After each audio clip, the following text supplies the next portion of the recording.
Welcome back to Block TV. It's time now for Crypto Globe, where we take a trip around the world and hear about the latest developments in the industry. And to guide us on this tour, we have our very own Ethan Pierse, director of the Paris-based Crypto Assets Institute. Ethan, thanks so much for joining us. Hi, Asher.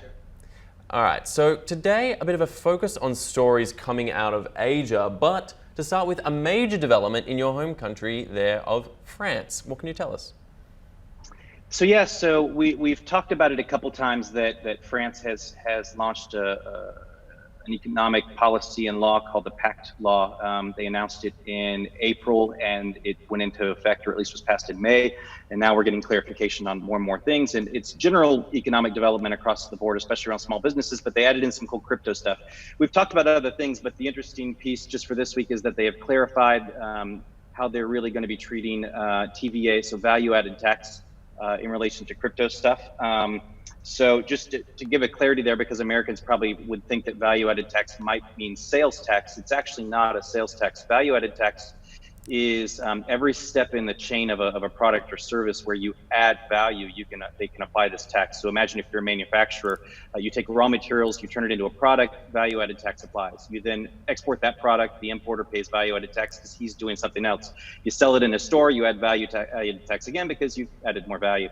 So the idea there being that because token sales were not previously seen as securities, they were seen more as a purchase. They were subject in France to 20% value-added tax, which is quite kind of a bit hefty. So if you did a 2018 ICO, for example, you would have had a decent hit on paying that. What they've now said, to be very clear, is that whether it's a utility token or security token, we are talking about potential and not an actual purchase or value add at the moment of issuance. So at issuance, or purchase, there's not going to be value-added tax on utility and security tokens. Probably, we'll say in general, maybe it's not 100% true. If it's true utility at purchase, maybe there might be a little weirdness, but it doesn't look like it. So that's actually pretty cool that we can, the France's AMF, which is the financial regulators, to clean that up for people. This will allow people who want to raise funds in France to be very clear that they're at least not going to have to pay tax on raising those funds. What they are saying, just as the slight little extra piece, is that if it's a utility token, for example, at the moment that you want to use that token to convert for the services that token might represent, at that moment in time, you have value add, so VAT might apply at that moment, but it won't apply if you're trading. If you're purchasing things like Bitcoin or Ethereum or other things in order to hold them for the time being, those purchases will not have VAT.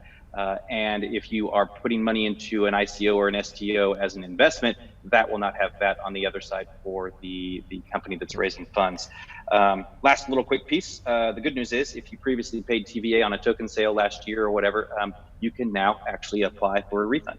Yeah, it's a nice little touch there. I wonder as well, just quickly, does this bring sort of crypto assets and STOs and ICOs in line with other securities under French law, or is this carving out a specific niche for this asset class? So they're not specifically, it's kind of like we talked about with New Zealand last week, paying salaries in crypto. They're not actually addressing the larger question of what crypto is. They're simply carving out a rule that allows it to be used. So this in and of itself is not creating a definition of crypto as a security, but there are other things in the Pact law that are defining that to a much better degree.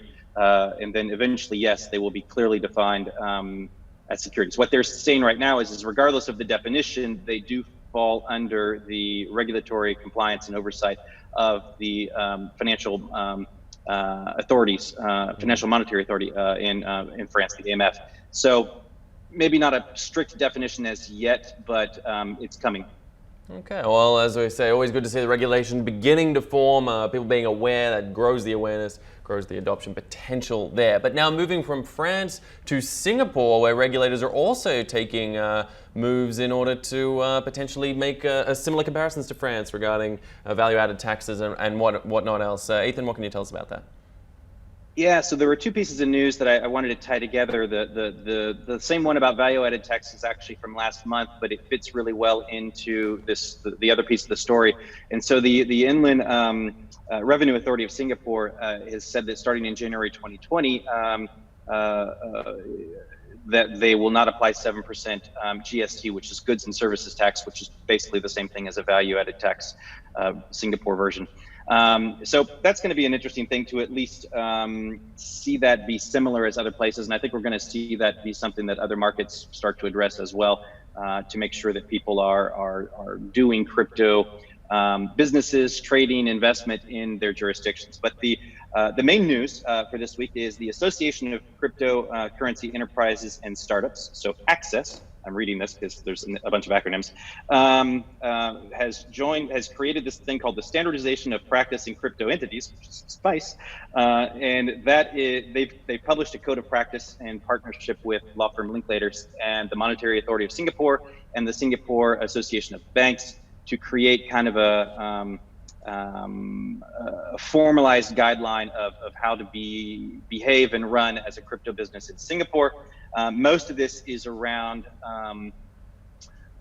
things like KYC and AML, but it also has to do with governance, monitoring of transactions, especially any kind of suspicious transactions, record keeping, and any kind of outsourcing or using third parties for parts of your activity if you are maintaining crypto assets for other people.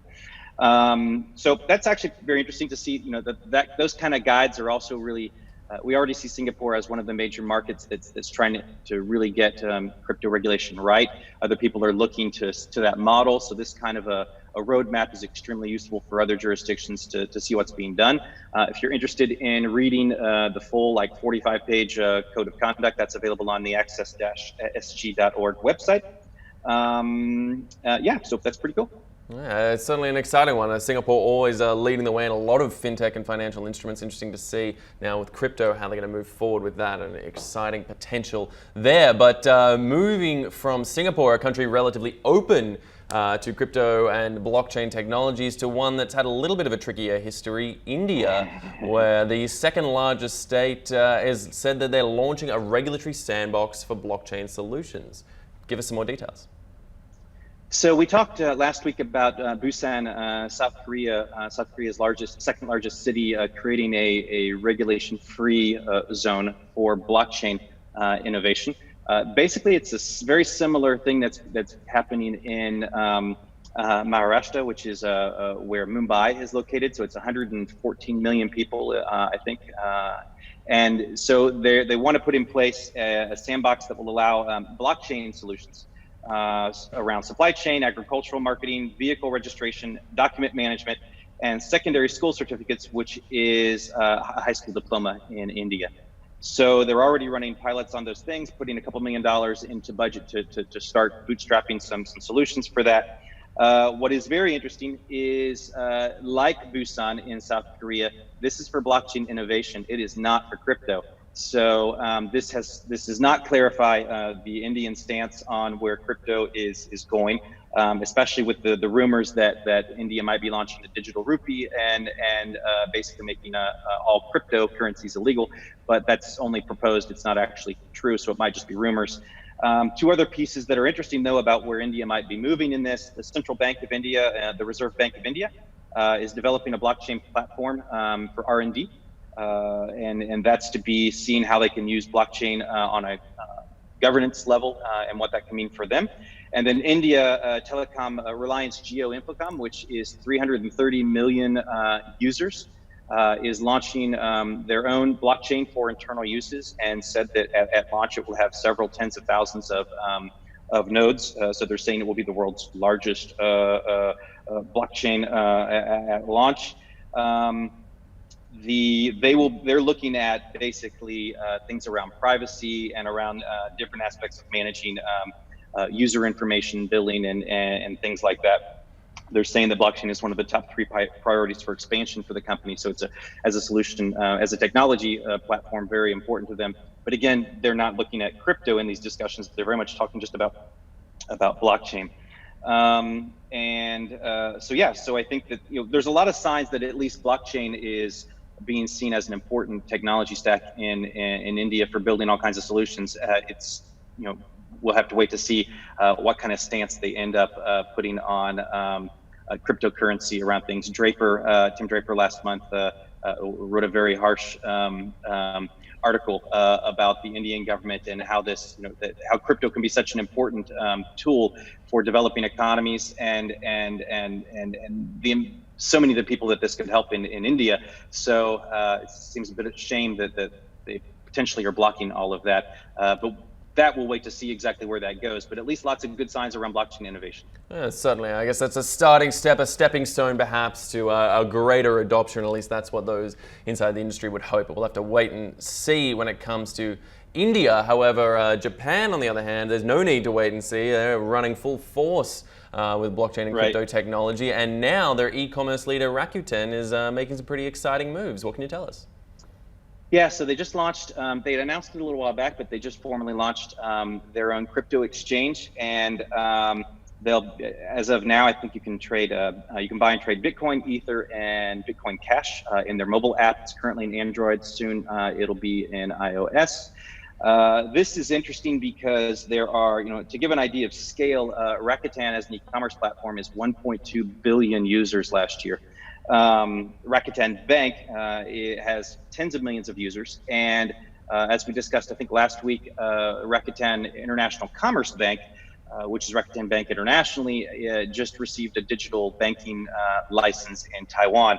So the ability to turn on an awful lot of crypto wallets very quickly is what's hiding behind this story with the crypto exchange.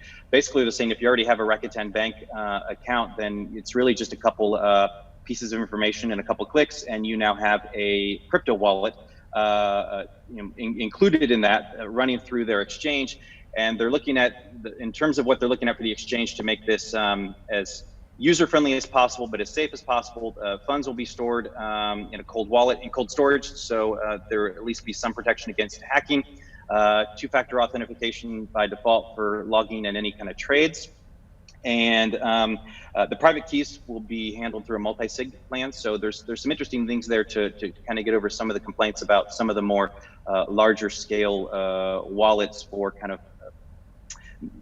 retail consumer type applications. So it looks like they're trying to get that right. I think the biggest thing that will be interesting to a lot of people for this is it's completely free in terms of trades and purchases. The only place where you will pay fees is with withdrawals. So fiat or crypto withdrawals, there'll be fees attached, but everything else completely free. So that should encourage people to create crypto wallets and start experimenting with it.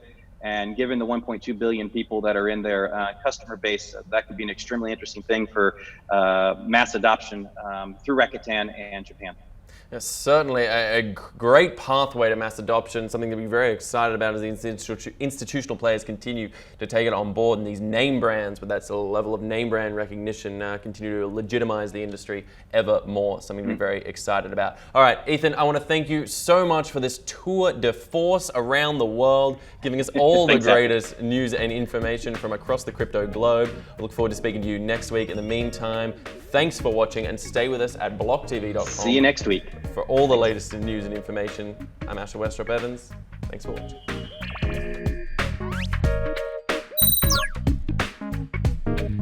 For more news and updates, follow us on Twitter.